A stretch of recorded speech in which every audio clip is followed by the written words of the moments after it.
नमस्कार दोस्तों, मैं मनीष हूँ। आपका बहुत बहुत स्वागत करता हूँ आपके अपने YouTube channel Manish study point से। दोस्तों आज है 26 जून, तो 26 जून की करंट अफेयर से पहला क्वेश्चन है, हाल ही में किस बैंक ने सूक्ष्म उद्यमियों के लिए KVL माइक्रो मित्र सुविधा शुरू की है। तो ये माइक्रो मित्र जो सुविधा है वो सूक्ष्म उद्यमियों के लिए शुरू की है कर्नाटक बैंक ने।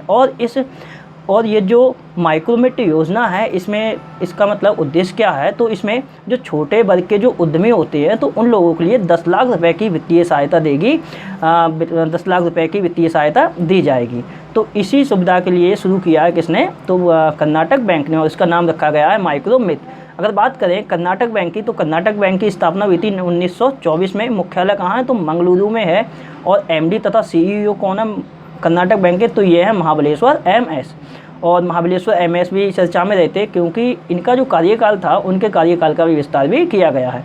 अगर बात करें इसकी टैगलाइन की, तो कर्नाटक बैंक की जो टैगलाइन है वो है your family bank across India, your family bank across India. बात करते हैं क्वेश्चन नंबर सेकंड की, तो सेकंड क्वेश्चन है, हाल ही में उत्तराखंड क्रिकेट टीम का मुख्य कोच किसे बनाया गया है। तो उत्तराखंड क्रिकेट टीम का जो मुख्य कोच बनाए गए हैं, मतलब कि ये चीफ कोच हैं, ये बनाए गए हैं वसीम जाफर। और वसीम जाफर ये कौन है, तो ये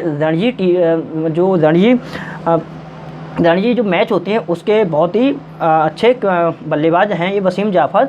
और ये इंडिया की टीम से भी पहले खेल चुके हैं। और इनके लिए रणजी ट्रॉफी का सचिन तेंदुलकर भी कहा जाता है। और रणजी में वसीम जाफर से ज़्यादा रन किसी ने नहीं बनाए, मतलब कि रणजी क्रिकेट के इतिहास में सर्वाधिक रन बनाने का रिकॉर्ड इन्हीं वसीम जाफर के नाम है। ये क्रिकेटर हैं और खासकर रणजी खेल के तो बहुत अच्छे क्रिकेटर हैं।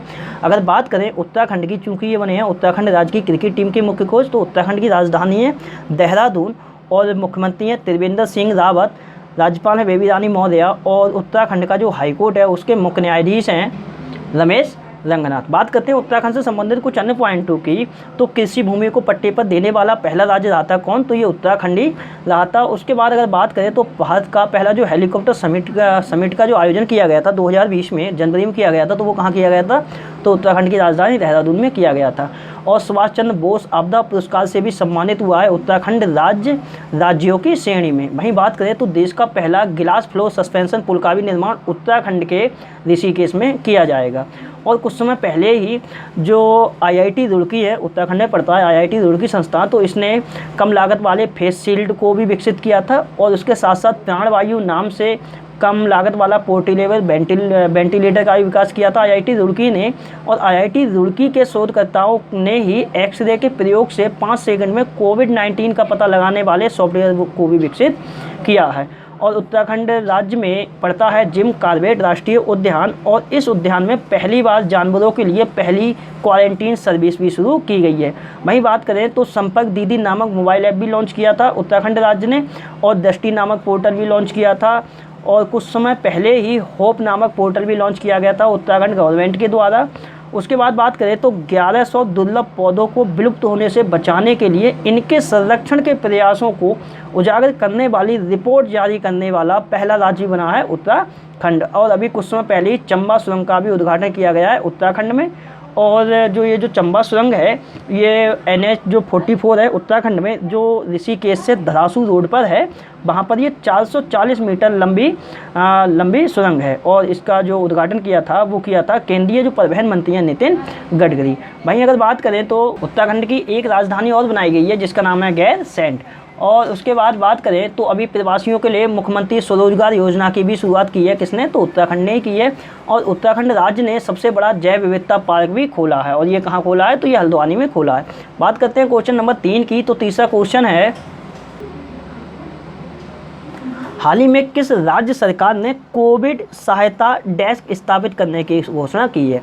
तो किस राज्य की सरकार ने ये कोविड सहायता डेस्क स्थापित करने की घोषणा की है, तो ये घोषणा की है उत्तर प्रदेश की सरकार ने। अब कोविड सहायता डेस्क, इसका क्या मतलब है, मतलब कि राज्य के जितने भी शहर हैं और उन शहरों की जो प्रमुख संस्थाएं हैं, जैसे कि जेल हो गए या अस्पताल हो गए, तो उन सभी संस्थाओं में कोविड सहायता डेस्क स्थापित किया जाएगा। और इसके माध्यम से कोरोना संबंधित जो जानकारी है वो लोगों तक पहुंचाई जाएगी, और इसके साथ में सहायता भी की जाएगी। तो यही है कोविड सहायता डेस्क, जो कि स्थापित करने की घोषणा की है उत्तर प्रदेश की सरकार ने। तो आज उत्तर प्रदेश से 3 क्वेश्चन है, तो मैंने तीनों क्वेश्चन ये यहाँ पे लिख रखे हैं। तो दूसरा क्वेश्चन है उत्तर प्रदेश से कि कोविड-19 के लिए आइसोलेशन इकाइयों वाले रेल डिब्बों का परिचालन करने वाला पहला राज्य बना है उत्तर प्रदेश। मतलब कि उत्तर प्रदेश में ऐसा करने वाला पहला राज्य है। मतलब कि इसने क्या किया है, तो जो रेल के डिब्बे होते हैं, तो रेल के डिब्बों में ही इसने आइसोलेशन वार्ड स्थापित किया है। तो ऐसा करने वाला उत्तर प्रदेश देश का पहला राज्य भी बना है, ताकि कोविड-19 के जो मरीज हैं उनके लिए उन्हीं डिब्बों में आइसोलेट किया जा सके। उसके बाद तीसरा क्वेश्चन है यहाँ से उत्तर प्रदेश से कि कोविड-19 के लिए प्रतिजन मतलब कि एंटीजन परीक्षण शुरू करने की भी घोषणा की है उत्तर प्रदेश की सरकार ने। अब बात करते हैं उत्तर प्रदेश की राजधानी लखनऊ में है, मुख्यमंत्री योगी आदित्यनाथ हैं, राज्यपाल हैं आनंदीबेन पटेल, और उत्तर प्रदेश का जो हाईकोर्ट है और उसके मुख्य न्यायाधीश हैं गोविंद माथुर। बात करते हैं उत्तर प्रदेश संबंधित महत्वपूर्ण पॉइंटों की। तो अभी उत्तर प्रदेश कोविड-19 रोगियों के लिए 1 लाख बेड तैयार करने वाला देश का पहला राज्य बना है। उसके बाद उत्तर प्रदेश की सरकार ने 800 किलोमीटर तक के जो राष्ट्रीय राजमार्ग हैं और राष्ट्रीय राजमार्गों के साथ में जो राज्य राजमार्ग की सड़क है, उन सड़कों के दोनों ओर जो औषधीय पौधे होते हैं, जैसे कि नीम हो गया, पीपल हो गया, अश्वगंधा हो गया, इन पौधों को रोपित करने की भी घोषणा की है। उसके बाद बात करें तो उत्तर प्रदेश ने ही अपने राज्य में प्रवासन आयोग की स्थापना की भी घोषणा की है। और उत्तर प्रदेश के का एक जगह है जिसका नाम है जेवर। तो जेवर में बनेगा नोएडा अंतर्राष्ट्रीय एयरपोर्ट, और इस एयरपोर्ट को बनाने के लिए गृह मंत्रालय ने किसे स्वीकृति दी है, तो स्विट्जरलैंड की कंपनी के लिए स्वीकृति दी है। और उत्तर प्रदेश की सरकार ने ही युवाओं को उद्यमिता हेतु प्रोत्साहित करने के लिए स्टार्टअप फंड की भी घोषणा की है। और अभी भारतीय रेलवे के द्वारा निर्मित किया गया था सबसे ज़्यादा शक्तिशाली लोकोमोटिव, जिसका नाम दिया गया था WAG-12। तो इसका अभी ट्रायल भी हुआ है, कहाँ पे, तो ये उत्तर प्रदेश में ही हुआ है। और 2021 में जो 11वीं हॉकी इंडिया सीनियर महिला राष्ट्रीय चैंपियनशिप होगी, वो भी कहाँ होगी, तो वो भी ये उत्तर प्रदेश में ही होगी। और प्रवासी राहत मित्र ऐप लॉन्च किया था उत्तर प्रदेश ने, और अपने राज्य के सभी जिलों में वेंटिलेटर बेड की सुविधा देने वाला देश का पहला राज्य बना है उत्तर प्रदेश। उसके बाद बात करें तो आयुष कवच कोविड ऐप भी लॉन्च किया था किसने, तो उत्तर प्रदेश ने ही किया है। और कुछ समय पहले उत्तर प्रदेश का जो गोरखपुर टेराकोटा है उसके लिए मिला है GI टैग। प्लाज्मा थेरेपी शुरू करने वाला जो पहला सरकारी अस्पताल था वो उत्तर प्रदेश का ही था, और क्या नाम था, तो किंग जॉर्ज मेडिकल यूनिवर्सिटी, जो कि स्थित है कहाँ पे, तो लखनऊ में। और आवासीय कोर्ट के माध्यम से अदालतों में सुनवाई करने वाला देश का पहला राज्य भी कौन है, तो ये उत्तर प्रदेश है। जियो टैग कम्युनिटी किचन बनाने वाला पहला राज्य उत्तर प्रदेश ही है। और कोविड-19 के लिए पूल परीक्षण करने वाला देश का पहला राज्य ये भी उत्तर प्रदेश है। और HCL टेक्नोलॉजी जो कंपनी है उसके द्वारा नोएडा में कोविड-19 कंट्रोल सेंटर सिस्टम भी स्थापित किया गया है। और टीम 11 का भी गठन किया गया है उत्तर प्रदेश की सरकार के द्वारा कोविड-19 को रोकने के लिए। वहीं अगर बात करें तो कौशल शतरंज योजना हो गई, इसके साथ साथ युवा हब योजना जो हो गई वो उत्तर प्रदेश ने ही लॉन्च की है। और भारत तथा ब्रिटेन के बीच जो 5वां वायुसेना अभ्यास हुआ था उसका आयोजन कहाँ किया गया था, तो उत्तर प्रदेश का एक जिला है गाजियाबाद। तो गाजियाबाद के हिंडन एयरबेस में। अब गाजियाबाद से भी दो क्वेश्चन हो रहा है कि गाजियाबाद शहर में ही जो भारत तथा अफगानिस्तान के जो पुलिस अधिकारी हैं उनका प्रशिक्षण कार्यक्रम भी कहाँ हुआ था, तो ये गाजियाबाद में ही हुआ था। और गाजियाबाद शहर की पुलिस के ही द्वारा ऑपरेशन नकेल भी लॉन्च किया गया था। वहीं उत्तर प्रदेश में देश की पहली ट्रांसजेंडर यूनिवर्सिटी भी स्थापित की जाएगी, कहाँ पे, तो कुशीनगर में। उत्तर प्रदेश का जिला है कुशीनगर, वहाँ पर स्थापित की जाएगी। और इसके साथ बात करें तो उत्तर प्रदेश का एक ज़िला है जिसका नाम है गोरखपुर। तो गोरखपुर में जो शहीद अशफाक उल्लाह खान थे उनके नाम पर चिड़ियाघर स्थापित करने की भी घोषणा की गई है। और गोरखपुर की ही सामिया नसीम, गोरखपुर से ही बिलोंग करती हैं सामिया नसीम, जिनके लिए शिकागो में जज के रूप में नियुक्त किया गया है। बात करते हैं क्वेश्चन नंबर 4 की। तो चौथा क्वेश्चन है, हाल ही में फुटबॉल टूर्नामेंट इटालियन कप किसने जीता है। तो ये एक फुटबॉल टूर्नामेंट है जिसका नाम है इटालियन कप। ये इटली का कप है इटालियन कप। तो इसे जीता है नेपोली फुटबॉल क्लब ने, और ये 6ठी बार ये इस कप को जीता है। और नेपोली फुटबॉल क्लब ने हराया है जुवेंटस फुटबॉल क्लब के लिए। बात करें एक फुटबॉल टूर्नामेंट और हुआ था कुछ समय पहले, तो मैंने ये डिवीज़न के तौर पे लिखा है कि एक फुटबॉल टूर्नामेंट था जिसका नाम था बुंडेसलीगा। तो बुंडेसलीगा वो किसने जीता था, तो वो जीता था बायर्न म्यूनिख है। और ये कहाँ का फुटबॉल क्लब है, तो ये जर्मनी का फुटबॉल क्लब है बायर्न म्यूनिख। बात करते हैं क्वेश्चन नंबर 5 की। तो 5वां क्वेश्चन है, हाल ही में किस राज्य सरकार ने प्रज्ञान भारती योजना शुरू की है? तो ये प्रज्ञान भारती जो योजना है वो शुरू की है असम राज्य की सरकार ने। और इस योजना में होगा क्या, तो इसमें छात्रों के लिए मुफ्त प्रवेश दिया जाएगा और मतलब कि छात्रों का जो एडमिशन होगा वो मुफ्त में किया जाएगा। उसके साथ साथ उन लोगों के लिए और जो पाठ्य सामग्री होती है उसको खरीदने के लिए 1000 रुपये की सहायता राशि भी दी जाएगी। और इसके साथ साथ यूनिफॉर्म भी मुफ्त में ही वितरित की जाएंगी। और इसके साथ साथ जो हॉस्टल में जो स्टूडेंट रहते हैं तो उनके मेस के लिए भी वित्तीय सहायता दी जाएगी। तो यही है प्रज्ञान भारती योजना जो कि शुरू की है असम राज्य की सरकार ने। बात करें असम की, तो असम की राजधानी दिसपुर में है। मुख्यालय मुख्यालय नहीं, इसके सीएम है सर्बानंद सोनोवाल और इन्हीं के लिए डॉक्टर श्यामा प्रसाद मुखर्जी अवार्ड भी मिला है। राज्यपाल है जगदीश मुखी। और असम का जो हाई कोर्ट है गुवाहाटी में जाके लगता है, गुवाहाटी के हाई कोर्ट में है। तो उसके मुख्य न्यायाधीश है अजय लांबा। और कुछ समय पहले ही अभी प्रतिरोधक क्षमता को सक्षम बढ़ाने के लिए ही फंगल पाउडर का निर्माण किया था असम राज्य के संस्थान ने, जिसका नाम था बोडोलैंड विश्वविद्यालय।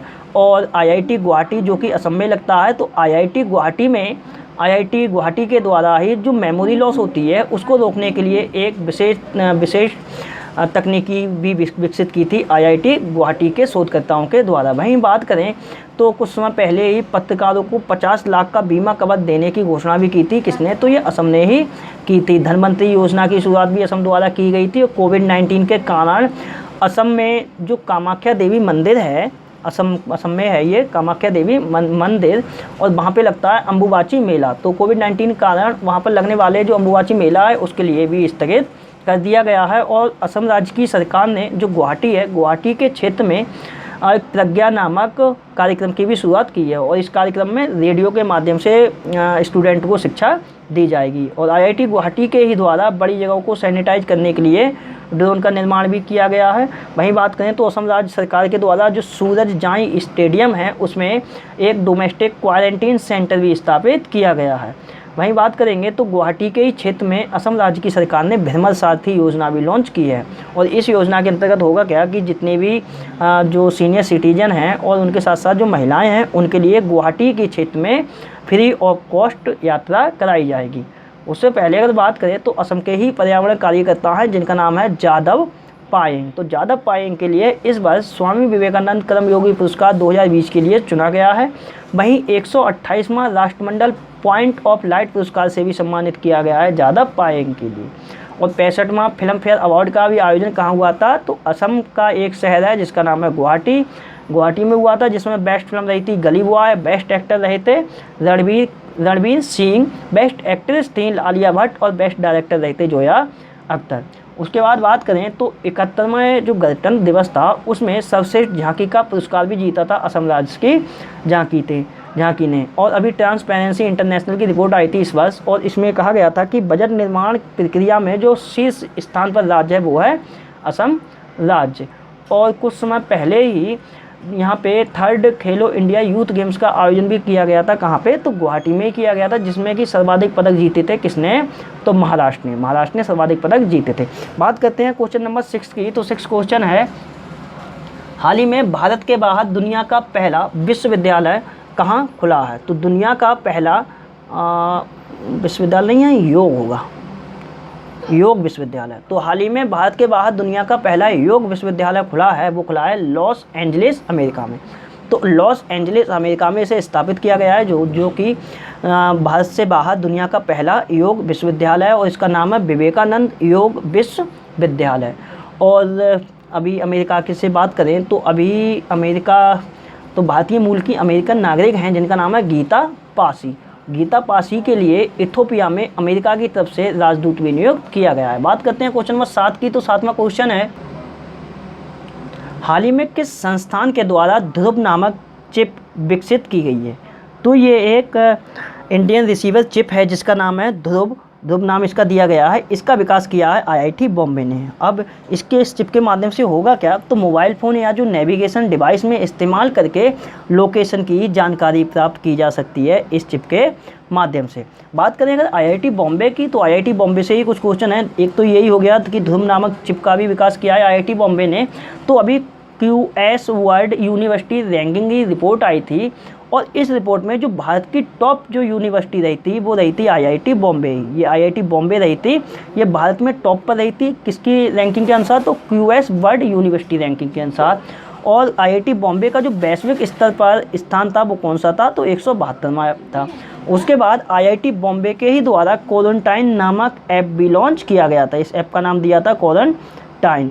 और उसके बाद IIT बॉम्बे ने ही ब्लूटूथ के माध्यम से काम करने वाला डिजिटल स्टेथोस्कोप जिसका नाम दिया था आयुष सिंह, उसका भी विकास किया था किसने, तो IIT बॉम्बे ने। बात करते हैं क्वेश्चन नंबर 8 की, तो 8वां क्वेश्चन है, हाल ही में पाकिस्तान के किस राज्य में पहला हिंदू मंदिर स्थापित किया जाएगा, तो पाकिस्तान के इस्लामाबाद जो राज्य है उसमें कृष्ण भगवान को समर्पित हिंदू मंदिर स्थापित करने की घोषणा की है पाकिस्तान की गवर्नमेंट ने। और बात करें तो पाकिस्तान की, तो पाकिस्तान की राजधानी इस्लामाबाद है, और यहीं पे कृष्ण भगवान का मंदिर जो कि एक हिंदू मंदिर है वो स्थापित किया जाएगा।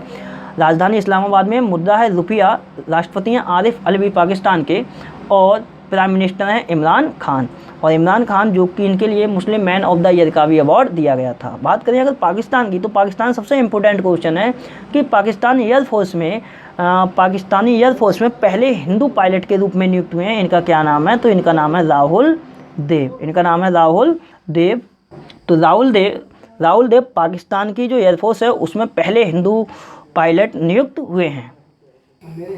बात करते हैं क्वेश्चन नंबर 9 की, तो 9वां क्वेश्चन है, हाल ही में मूडी रेटिंग एजेंसी ने वित्त वर्ष 2020 में भारत की वृद्धि दर, मतलब कि भारत की जो GDP वैल्यू है वो कितने दर से घटने का अनुमान लगाया है। तो वित्त वर्ष 2020 में जो भारत की वृद्धि दर वो घटेगी, वो 3.1% के हिसाब से घटेगी। और ये जो रिपोर्ट जारी की है वो मूडीज रेटिंग एजेंसी ने रिपोर्ट जारी की है। मूडीज रेटिंग एजेंसी के द्वारा भी ग्लोबल माइक्रो आउटलुक जारी किया गया था, जिसमें कि ये बताया गया था कि फाइनेंसिंग ईयर 2020 है, इसमें भारत की जो वृद्धि दर होगी वो 3.1% के हिसाब से घटने का अनुमान जारी किया है। बात करते हैं, यहाँ से एक क्वेश्चन और भी है, तो हालांकि दर से ही रिलेटेड है तो इसलिए मैंने इसके साथ में लिखा है कि SBI मतलब कि स्टेट बैंक ऑफ इंडिया की भी रिपोर्ट आई थी, जिसमें यह कहा गया था कि भारत की जो प्रति व्यक्ति आय है 2020-21 में वो 5.4% तक कम होगी। बात करते हैं क्वेश्चन नंबर 10 की, तो 10वां क्वेश्चन है, हाल ही में किस देश ने बेईदो नामक नेविगेशन सैटेलाइट लॉन्च किया है। तो ये एक नेविगेशन सैटेलाइट है जिसका नाम है बेईदो, ये लॉन्च किया है चीन देश के द्वारा, और इसे लॉन्ग मार्च 3B रॉकेट की मदद से लॉन्च किया गया है। बात करें अगर चीन की, तो चीन की राजधानी बीजिंग है, मुद्रा है रेनमिनबी या फिर युआन, और राष्ट्रपति हैं यहाँ के शी जिनपिंग। बात करते हैं क्वेश्चन नंबर 11 की, तो 11वां क्वेश्चन है, हाल ही में किस राज्य ने कोविड-19 से मरने वाले बिजली विभाग के कर्मचारियों को 30 लाख की सहायता राशि देने की घोषणा की है। मतलब कि कोविड-19 से अगर कोई बिजली विभाग का कर्मचारी की डेथ हो जाती है तो उसके लिए मुआवजे के रूप में 30 लाख की जो सहायता राशि देने की घोषणा की है वो की है महाराष्ट्र की सरकार ने। बात करें अगर महाराष्ट्र की, तो महाराष्ट्र की राजधानी है मुंबई में चीफ मिनिस्टर हैं उद्धव ठाकरे, राज्यपाल हैं भगत सिंह कोश्यारी, और महाराष्ट्र का जो हाईकोर्ट है बॉम्बे हाईकोर्ट, उसके मुख्य न्यायाधीश हैं दीपांकर दत्ता। अगर बात करें महाराष्ट्र की, तो महाराष्ट्र का एक संस्थान है defence institute of advance technology, और ये कहाँ पड़ता है, तो ये पुणे में पड़ता है। तो डाइट मतलब कि defence institute of advance technology Pune के द्वारा अभी कुछ समय पहले ही कीटाणुनाशक एक स्प्रे लॉन्च किया गया था, और इसका नाम दिया गया था अनन्या। और इसी इंस्टीट्यूट के द्वारा माइक्रोवेव आधारित एक स्टरलाइजर का भी निर्माण किया गया था, जिसका नाम दिया गया था अतुल नाम दिया था। उसके बाद महाराष्ट्र के ही एक इंजीनियर हैं, इनका नाम है प्रतीक तिरोड़कर। तो प्रतीक तिरोड़कर के द्वारा कोरोबोट नाम से एक रोबोट भी बनाया गया है, और अदसा कोयला खदान का भी जो उद्घाटन किया गया है वो महाराष्ट्र में ही किया गया है। और महाराष्ट्र सरकार ने बिगिन अगेन मिशन की भी शुरुआत की है। वहीं अगर बात करें तो आदिवासी क्षेत्र में जो चिकित्सक तैनात हैं उनके वेतन में वृद्धि करने की भी घोषणा की है किसने, तो ये महाराष्ट्र राष्ट्र की सरकार ने। वहीं अगर बात करें तो कुछ समय पहले जो बॉम्बे हाईकोर्ट है उसके द्वारा कोविड-19 महामारी के बीच जो लोग एक्सपायर हो रहे हैं, मतलब कि जिन लोगों की डेथ हो रही है, तो उस महामारी के बीच जो सभ्य दफन के अधिकार को जीवन का अधिकार भी बताया है महाराष्ट्र की गवर्नमेंट ने। मतलब कि इसके बात का मतलब ये है कि जो बॉम्बे हाई कोर्ट है उसने ये कहा है कि कोई व्यक्ति अगर कोविड-19 से मरता है तो उसके लिए भी सभ्य रूप से दफन किया जाए, तो सभ्य रूप से दफन के अधिकार को जीवन का अधिकार बताया है। और उसके बाद बात करें तो मी अन्नपूर्णा पहल की भी शुरुआत की थी किसने, तो महाराष्ट्र ने की है। और उससे पहले अगर बात करें तो 2021 में जो 11वीं हॉकी इंडिया सीनियर पुरुष राष्ट्रीय चैंपियनशिप होगी 2021 में, उसका आयोजन किया जाएगा कहाँ पे, तो महाराष्ट्र में ही किया जाएगा। और कुछ समय पहले जो नेशनल इंस्टीट्यूट ऑफ वायरोलॉजी है पुणे का, उसने कोविड-19 के लिए पहली स्वदेशी एंटीबॉडी डिटेक्शन किट जिसका नाम दिया था कोविड कवच एलिसा भी तैयार की है। वहीं बात करेंगे तो आईआईटी बॉम्बे के प्रोफेसर हैं जिनका नाम है सौरभ लोढ़ा, और सौरभ लोढ़ा के लिए 2020 का यंग कैरियर अवार्ड दिया गया है नैनो साइंस एंड टेक्नोलॉजी के क्षेत्र में। उसके बाद बात करें तो महाराष्ट्र के इतिहास पर एक पुस्तक लिखी गई है जिसका नाम है Shivaji in South Block the unwritten history of a proud people, जो कि लिखी गई है गिरीश कुबेर के द्वारा। और अपने राज्य के समस्त नागरिकों को मुफ्त स्वास्थ्य बीमा प्रदान करने वाला पहला राज्य बना है कौन, तो ये महाराष्ट्र ही बना है। और आईआईटी जो बॉम्बे है उसके द्वारा रुदान नामक वेंटिलेटर का भी निर्माण किया गया है। और ऊपर मैंने बताया था कि आईआईटी बॉम्बे ने अभी ध्रुव नाम से चिप भी विकसित की है। और यहाँ का महाराष्ट्र में एक जगह और है पुणे, तो पुणे नगर निगम के द्वारा संयम ऐप भी लॉन्च किया गया था। वहीं बात करें तो कुछ समय पहले ही आईआईटी बॉम्बे के ही द्वारा नेशनल पैसेज जेल का भी निर्माण किया गया था। और जो आईक्यू या डेटा की एक रिपोर्ट आई थी जिसमें कि दुनिया के शीर्ष 20 सबसे ज़्यादा प्रदूषित शहर घोषित किए गए थे। और उन 20 प्रदूषित शहरों में 2 शहर भारत के थे, एक तो था मुंबई, महाराष्ट्र का मुंबई, और दूसरा था पश्चिम बंगाल का कोलकाता। बात करते हैं क्वेश्चन नंबर 12 की, तो 12वां क्वेश्चन है हाल ही में किस देश में स्थित मैरापी ज्वालामुखी में विस्फोट हुआ है। मतलब कि मैरापी ये ज्वालामुखी है और ये फटी है, तो ये किस देश में स्थित है, तो ये है इंडोनेशिया में। और कुछ दिन पहले ही इंडोनेशिया में एक अनक क्राकातोवा नाम से ज्वालामुखी थी, वो भी फटी थी। तो ये मैरापी नामक ज्वालामुखी जो थी उसमें भी अब विस्फोट हुआ है। कहाँ की है, तो ये इंडोनेशिया की है। इंडोनेशिया की राजधानी पहले थी जकार्ता, लेकिन अब हो गई है पूर्वी कालीमंतन। और मुद्रा है यहाँ की रुपया, और राष्ट्रपति हैं यहाँ के जोको विडोडो। बात करते हैं क्वेश्चन नंबर 13 की, तो 13वां क्वेश्चन है हाल ही में किस राज्य के सीएम ने कंप्रेस्ड बायोगैस प्लांट का उद्घाटन किया है। तो कंप्रेस्ड बायोगैस प्लांट जो इसका उद्घाटन किया है तमिलनाडु में, तमिलनाडु के जो मुख्यमंत्री हैं ई.के. पलानीस्वामी ने। और वीडियो कॉन्फ्रेंसिंग के माध्यम से धर्मेंद्र प्रधान की उपस्थिति में ई.के. पलानीस्वामी ने कंप्रेस्ड बायोगैस प्लांट का उद्घाटन किया है। अगर बात करें इस कंप्रेस्ड बायोगैस प्लांट की, तो कंप्रेस्ड बायोगैस प्लांट की तो इसका जो प्रतिदिन 15 टन कंप्रेस्ड बायोगैस तथा इसके साथ साथ 20 टन जैविक खाद के उत्पादन का लक्ष्य रखा गया है। और इसकी जो कीमत है वो 25 करोड़ की लागत से ये प्लांट स्थापित किया गया है। बात करें तमिलनाडु की, तो राजधानी चेन्नई में है। मुख्यमंत्री तो हैं ई.के. पलानीस्वामी, राज्यपाल हैं बनवारी लाल पुरोहित, और हाईकोर्ट है तमिलनाडु का, उसके मुख्य न्यायाधीश अमरेश्वर प्रताप शाही। और कुछ समय पहले ही यहाँ से कुछ क्वेश्चन भी हैं कि जो भारतीय उद्योग परिसंघ है, तो भारतीय उद्योग परिसंघ के द्वारा जो तमिलनाडु के तिरुचिरापल्ली रेलवे स्टेशन है उसके लिए अभी गोल्ड रेटिंग भी प्रदान की गई है तिरुचिरापल्ली रेलवे स्टेशन को। और तिरुचिरापल्ली जो जगह है वहाँ पे ही इस वर्ष अंतर्राष्ट्रीय केला सम्मेलन का भी आयोजन किया गया था। उसके बाद बात करें तो कुछ समय पहले ही जो शरीर का टेम्परेचर व हृदय गति को मापने के लिए आईआईटी मद्रास ने कलाई आधारित एक ट्रैकर का भी विकास किया है। और तमिलनाडु राज्य के तंजावुर नेति वृक्ष तथा आरंभूर वुड नक्काशी को जीआई टैग प्रदान किया गया है। और आरबीआई के जो पूर्व गवर्नर हैं सी रंगराजन, उनकी अध्यक्षता में तमिलनाडु की सरकार ने एक समिति का भी गठन किया है। और ये समिति क्या करेगी, तो लॉकडाउन के बाद तमिलनाडु राज्य की अर्थव्यवस्था को पुनः कैसे पटरी पर लाया जाए इस संबंध में अपने सुझाव प्रस्तुत करेगी। ये सी रंगराजन की अध्यक्षता वाली समिति। और तमिलनाडु सरकार ने अपने जो सरकारी कर्मचारी हैं उनकी सेवानिवृत्ति की आयु 58 वर्ष से बढ़ाकर कितनी कर दी है, तो ये 59 वर्ष कर दी गई है। और आईआईटी मद्रास के प्रोफेसर हैं टी प्रदीप, और टी प्रदीप के लिए ही अभी विज्ञान तथा प्रौद्योगिकी के श्रेणी में निक्केई एशिया पुरस्कार 2020 से भी प्रदान से सम्मानित किया गया है। और तमिलनाडु के कदलाई मितई जो कि एक प्रकार का खाने वाला उत्पाद होता है, उसके लिए भी जीआई टैग मिला है। और जो तमिलनाडु की राजधानी चेन्नई है, तो चेन्नई में स्थित है टीवीएस मोटर्स का हेड ऑफिस। तो टीवीएस मोटर्स के द्वारा जो ब्रिटिश मोटरसाइकिल ब्रांड था जिसका नाम था नॉर्टन, उसका भी अभी अधिग्रहण किया गया है। और प्रधानमंत्री कृषि सिंचाई योजना के तहत वित्त वर्ष 2019-20 में सूक्ष्म सिंचाई में सर्वाधिक क्षेत्र कवर करने के मामले में तमिलनाडु राज्य रहा था शीर्ष पर। वहीं अगर बात करें तो मोदी किचन की भी शुरुआत की गई है, तमिलनाडु के एक शहर है कोयम्बटूर, वहाँ से की गई है। और आईआईटी मद्रास जो कि तमिलनाडु की एक संस्थान है, तमिलनाडु में पड़ती है, इसके द्वारा ही ग्लोबल हाइपरलूम पोर्ट स्पर्धा की मेजबानी की जाएगी।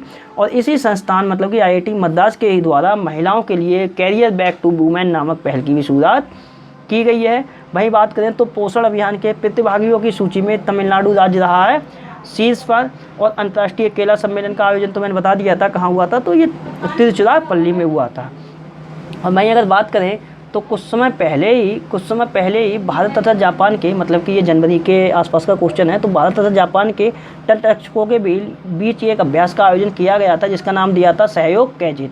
और उसका आयोजन भी कहाँ किया गया था, तो ये तमिलनाडु में ही किया गया है। वहीं बात करें तो सीनियर राष्ट्रीय जो वॉलीबॉल चैंपियनशिप हुई थी, कहाँ हुई थी, तो ये भुवनेश्वर उड़ीसा में आयोजित हुई थी। इसमें जो पुरुष टीम की जो विजेता टीम रही थी वो रही थी तमिलनाडु की, और महिला टीम की जो विजेता रही थी वो रही थी केरल की। और जो इसरो है, मतलब कि इंडियन स्पेस रिसर्च ऑर्गेनाइजेशन जो है, इसके द्वारा स्मॉल सैटेलाइट लॉन्च व्हीकल मतलब कि SSLV पोर्ट स्थापित किया जाएगा कहाँ पे, तो ये थुथुकुडी में स्थापित किया जाएगा। थुथुकुडी ये कहाँ पड़ता है, तो ये तमिलनाडु में ही पड़ता है। बात करते हैं क्वेश्चन नंबर 14 की, तो 14वां क्वेश्चन है, हाल ही में किस देश ने संयुक्त राष्ट्र की सशस्त्र व्यापार संधि में शामिल होने की घोषणा की है। तो ये संयुक्त राष्ट्र की सशस्त्र व्यापार जो संधि है उसमें शामिल होने की घोषणा की है चीन ने। अगर बात करें इस सशस्त्र व्यापार संधि की, तो इसे 24 दिसंबर 2014 से लागू किया गया था। और इसका जो मेन उद्देश्य होता है इस संधि का, वो क्या होता है, तो पहली बात तो इस पर 130 देशों द्वारा साइन किया जा चुका है। और इसका जो मेन उद्देश्य है वो है दुनिया भर में जो गैर कानूनी तरीके से जो हथियारों का जो व्यापार होता है उन पर रोक लगाना। और सशस्त्र व्यापार संधि पर में अभी भारत शामिल नहीं हुआ है, तो भारत इसमें इस संधि में शामिल नहीं है। बात करें चाइना की, तो राजधानी बीजिंग में है, मुद्दा है रेनमिनबी, और प्रेसिडेंट है यहाँ के शी जिनपिंग। शायद आज चाइना से 2 क्वेश्चन है, एक मैंने पीछे ही लिखा दिया है, हाँ एक क्वेश्चन और है चाइना जो मैंने पीछे लिखाया है कि बेई दो नामक नेविगेशन सैटेलाइट भी लॉन्च किया था अभी किसने, चाइना ने। तो आज चाइना से 2 क्वेश्चन हो गए हैं। तो अब बात करें संयुक्त राष्ट्र की, तो संयुक्त राष्ट्र की स्थापना 24 अक्टूबर 1945 में हुई थी। मुख्यालय है न्यूयॉर्क में, और द्वीप कौन सा है, तो मैनहट्टन द्वीप। महासचिव है एंटोनियो गुतेरस, और पहले कौन थे, तो पहले थे कौन, ट्रेगवेली कहाँ के, तो ये नॉर्वे के थे। बात करते हैं क्वेश्चन नंबर 15 की, तो 15वां क्वेश्चन है, हाल ही में पूर्णिमा जानेन का निधन हो गया, ये किस क्षेत्र से संबंधित थी। तो ये भारत की पूर्व निशानेबाज थी, और ये कहाँ से बिलोंग करती थी, तो ये महाराष्ट्र से बिलोंग करती थी। इनका नाम इसलिए इम्पोर्टेंट है क्योंकि 10 मीटर एयर राइफल प्रतिस्पर्धा में इनके नाम पर राष्ट्रीय रिकॉर्ड भी दर्ज था। वहीं बात करें अन्य निधन की, तो एक स्टीव बिंक्स का निधन हुआ है, ये फिल्म निर्माता थे। और एक निधन हुआ है विश्वबंधु गुप्ता का, ये कौन थे, तो ये पत्रकार थे, और 1984 से लेकर 90 तक ये दिल्ली से पूर्व राज्यसभा सांसद भी रहे थे। बात करते हैं क्वेश्चन नंबर अंतिम की, तो अंतिम क्वेश्चन है, हाल ही में UNRWA के मंत्री स्तरीय सम्मेलन, मतलब कि ये एक वर्चुअल सम्मेलन है, इस सम्मेलन में भारत का प्रतिनिधित्व किसने किया है। तो ये एक मंत्री स्तरीय वर्चुअल सम्मेलन था जिसमें कि भारत का नेतृत्व किया था बी मुरलीधरन ने। और ये बी मुरलीधरन ये कौन है, तो ये विदेश मंत्रालय में राज्य मंत्री हैं, और इन्होंने इससे लिया था वीडियो कॉन्फ्रेंसिंग के माध्यम से। अगर बात करें ये जो सम्मेलन हुआ है, इस सम्मेलन में फिलिस्तीनी जो शरणार्थी हैं उन लोगों के लिए अगले 2 वर्षों में $10 मिलियन की सहायता राशि देने की भी घोषणा की है किसने, तो ये भारत ने की है। मतलब कि फिलिस्तीनी शरणार्थियों के कल्याण के हित में $10 मिलियन की सहायता राशि देगा अगले 2 वर्ष में, कौन, तो भारत। और इसी सम्मेलन में ये घोषणा हुई है, और इस सम्मेलन में भारत का प्रतिनिधित्व किसने किया है, तो बी मुरलीधरन ने। अब बात चलिए UNRWA की, तो इसका क्या मतलब होता है, तो इसकी फुल फॉर्म होती है United nation relief and work agency, United nation relief and work agency, Hindi में बोले तो संयुक्त राष्ट्र राहत और निर्माण एजेंसी। स्थापना हुई थी 1949 में। मुख्यालय 3 जगह है, अम्मान, जॉर्डन और गाजा में। कमिश्नर जनरल हैं क्रिश्चियन सॉन्डर्स। बात करते हैं कल जो मैंने आपसे क्वेश्चन पूछे थे उनके आंसरों की। तो कल आपसे मैंने पहला क्वेश्चन पूछा था